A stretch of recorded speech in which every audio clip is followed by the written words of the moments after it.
I'll wake up some days and think I am so much worse off today than I was the day after burying her. Like that will happen.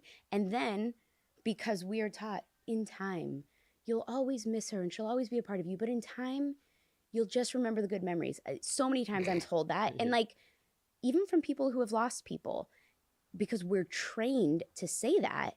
And I don't think it's true. So when it doesn't happen to you, you think you're doing it wrong.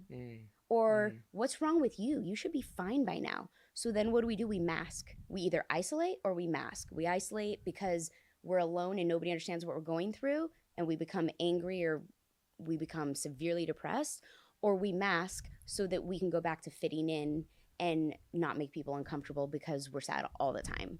And there are so many people walking around with that we don't even realize. Yeah, for sure. And that's why I say time. Like, if we could just learn that I don't need to treat you like you're in a permanent state of mourning, but I do need to acknowledge that your grief is forever part of everything you do. Yeah.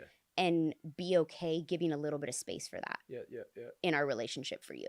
Perspective is the truth, and that's the gift, I think, from it. And when you ask, like, going through that here, and like me being in a different city and all that, like, what did it do with it? It did definitely give like enormous perspective. I think these conversations give me enormous perspective. And one thing that I've, again, from like noticing, hanging out with you guys and like seeing you guys from both like close and from afar, is I feel like you and your family, from where I sit, just have this like just beautiful, super fucking healthy perspective on everything. The way you deal with, like, let's just take basketball, to begin, right? So like our kids, now like youth sports are so insane.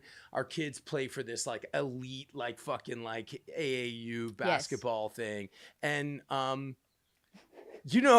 it's insane. It's an insane fucking world. And we were all competitive athletes as parents together. So we're coming at this from a relatable perspective, but in a completely different time.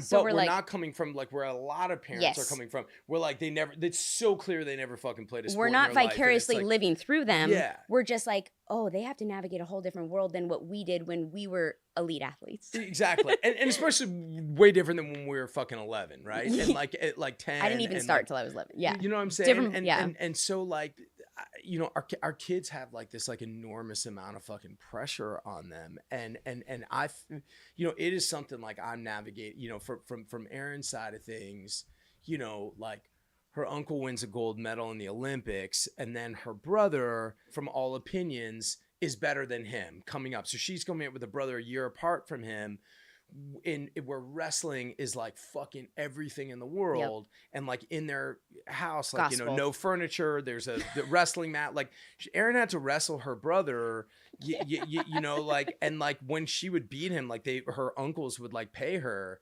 And like, like it was very intense. Just no balance. Here we are we want them to have this because it keeps them out of trouble. There's so many life lessons, relationships, the personal growth, teamwork, like the opportunity, like everything that comes from it. Like we see the value because that was beat into us. Yep. It was like, I'm not going to pay for college because you're going to get some form of a scholarship. Yep. Like our whole generation, you're going to go to college for free because of sports, right? Yep. And it was just like so much emphasis. But now, so is mental health. But also, let's get them started at age 3, becoming elite athletes. Yes, and kids that are like literally 5 years earlier had shit in their diapers. Yes. Are now there's like a professional who's being paid to win games that your kid. And like my kid, like you're like our kids that play together, they're sort of like instrumental on like making that team get, and so then there's like also pressure. Then they have the influence, and I'm like, oh, my kid a bad influence on your kid? Oh, well, so sorry. All that shit, right? So, but like what I've seen with you guys, with you and Ben is an athlete, like comes like you guys are real fucking. It's like a real athletic family, like not.